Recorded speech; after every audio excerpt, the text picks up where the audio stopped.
Hello, and thank you for watching this regional forecast for the Northeast. I'm Andrew Pritchard, meteorologist with Nutrien Ag Solutions. Taking a look at the jet stream flow across the United States on this, the first day of November.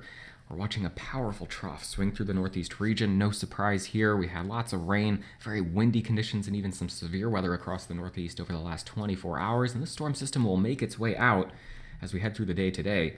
Watching another subtle trough kind of make its way through the flow across the northern plains today into the Midwest during the overnight tonight, bringing a chance of just some light snow, maybe some light rain, and that will move into the Northeast region over the weekend. Now, as we head into the next week, watching a pattern that sets up something like this with split flow across the Pacific, but then strong flow coming out of the Canadian Prairie into the Midwest. That's going to bring in a much cooler pattern from the prairie into the Corn Belt and across a big chunk of the Northeast over the next about 10 days or more, potentially into the middle part of November. Again, over the next 5 days, really almost the entire lower 48 dealing with a cooler pattern. But then as we head into the days 6 through 10 time frame, November 7th through 11th, really locking it in here from eastern Alaska into the Corn Belt, across the prairie of Canada into the Corn Belt, across the Great Lakes, and then into the Northeast region. Big chunk of the country dealing with temperatures 5 to 15 degrees cooler than average. The good news, it's a cooler pattern, but it's a drier, quieter pattern, one that won't be producing quite as much precipitation. As we look at the 5 and 10 day forecast from the National Blended Model, I want to point out that this model ran at 6 p.m. last night, so precipitation from 6 p.m. to this morning is being counted in these forecasts here. So really it is a much drier pattern. That's what's being illustrated by that forecast model. We'll diagnose that here in a moment, but that is good news because across the eastern half of the country, we have been very active from the southern plains into the Corn Belt and the Northeast beginning last weekend, carrying into the middle part of this week with several storm systems tracking across the region, bringing several inches of rain and in some cases 4, 5, maybe 6 inches of precipitation over just the last 7 days. Included with that was some very early snow across parts of the eastern Corn Belt here in central Illinois. Outside our office here in Champaign, Illinois, snowflakes were flying. It wasn't a surprise to us that we saw our first snow. It was very obvious we'd see some cold air on the backside, but what was a surprise was seeing all the snow that we actually accumulated here in Champaign. Several inches of that very heavy cement-like glop sticking to the grassy surfaces and the trees and vegetation out there. No major travel impacts with this one other than reduced visibilities, but the pavement's still a little too warm to really stack up the snow. But that was on the cold side. On the warm side, where we had some instability in advance of that approaching cold front, a lot of severe weather, all of which damaging wind reports. 310 reports of damaging wind, 309 of those coming from the East Coast, one of them on the border here between Colorado and Utah. Go figure. Thought we might see some tornadoes embedded within that squall line yesterday, but good news, that was not the case, but widespread wind damage from New York all the way into the southeast.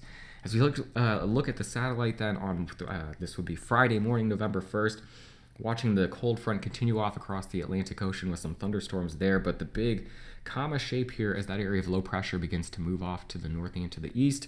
Very strong westerly winds punching in on the backside here, so especially across northern areas here going through the day today, perhaps dealing with winds gusting 40 to 60 miles per hour across parts of New York, New Hampshire, Vermont into Maine, and then perhaps 30 to 50 miles per hour across the rest of the Northeast region as this storm system makes its way through, bringing in cooler air.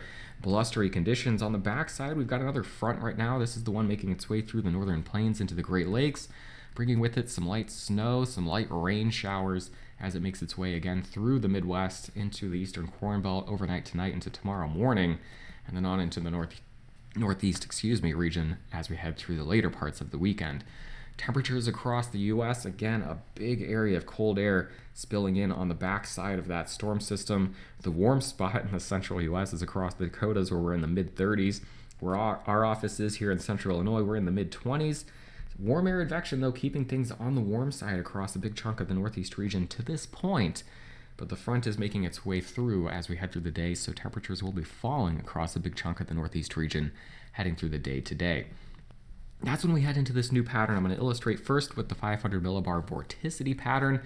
Each one of these little vorticity maximums is where we'll watch for little disturbances kicking off potentially storm systems, where we see the significant vortmax, and then where we see these more subtle ripples within the flow. That's where we have maybe enough lift for some cloud cover, maybe some light rain or snow showers. And what I want you to see, though, is the parade coming from northwest to southeast.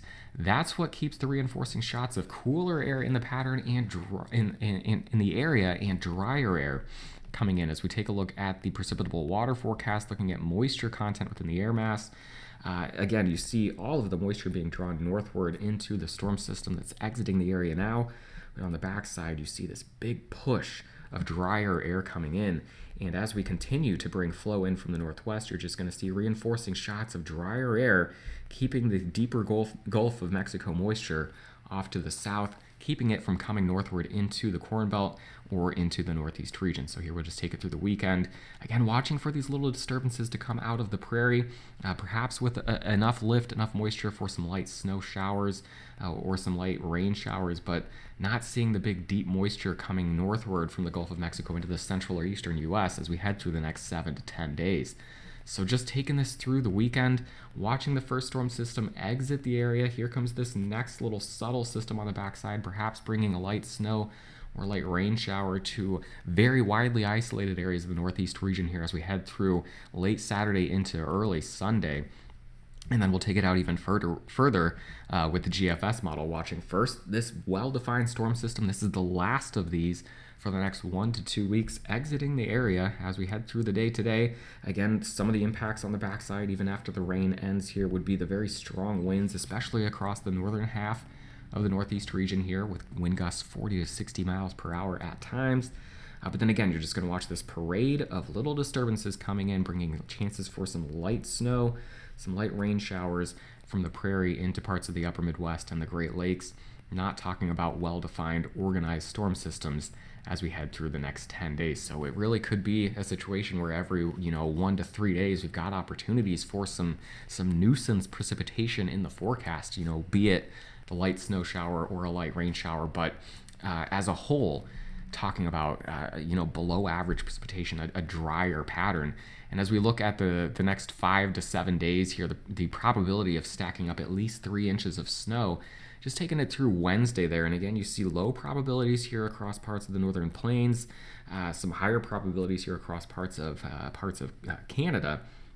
But as you focus on the Northeast region, really not even pegging these values at all, except for some very high elevation areas, or some of the, not very high elevation, but higher elevation areas here, perhaps picking up some snow, where other areas picking up some light rain showers. So again, I just want to point out that, the pattern, it would be wrong to call it quiet, but it's not going to be accurate to call it, active and stormy either. It's going to be active with these minor disturbances coming out of the northwest that are really moisture starved.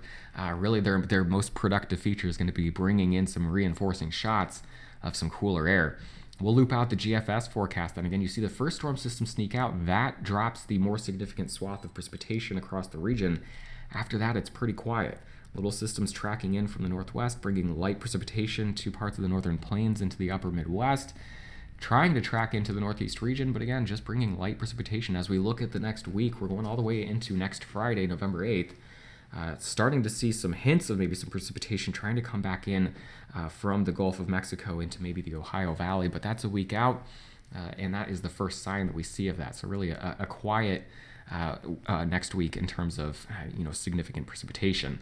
Now we can look at the European model here, looking at temperature anomalies, and what you're going to see is this reloading of cooler temperatures dropping in from the prairie into the central and eastern United States. So we'll just kind of take this out. Here's the first shot of cooler air making its way in now. Taking it through the weekend, watching a reinforcing shot on the back side of that other system here Saturday. Watching another reloading of cooler air coming in early next week. Another reloading here, a big plunge of cooler air as we get into mid next week. So some of the coolest temperatures probably making their way in mid to late next week. See another reloading shot of cooler air perhaps coming in after November 10th or 11th. So going all the way into the 10, perhaps to 14-day time frame, we don't see a shift away from this cooler pattern. It's going to keep things below average across a big chunk of the eastern half of the country. So the next 5 days, looking at high temperatures in the 60s near the coast for the day today, but remember, temperatures do fall for much of the day across the Northeast region. High temperatures on Saturday, much cooler in the upper 40s to near 50. Cooler still for the day on Sunday, warming up to around 50 degrees for many folks on Monday, and then your Tuesday high temperatures in the mid 50s with a cooler shot of air coming in on the backside of that. Your overnight low temperatures then for the next few days, waking up tomorrow morning with temperatures near freezing or below for just about everyone, only above freezing near coastal areas here, but just about everyone in the lower 30s. Same story on Sunday morning. Monday morning below freezing for many as well. Starting to warm up on Tuesday morning, but that is going to be a brief warm up as another shot of cooler air comes in. So really the next 2 weeks or so, you can plan on temperatures near freezing, if not below freezing. As we head into next week, Monday morning, Eric Snodgrass will have his in-depth look at the next 1 to 2 weeks in our ag forecast video. That's what I'm trying to get out there. And then Tuesday morning, I'll be back to talk about the Northeast region specifically. Have a great day and a wonderful weekend.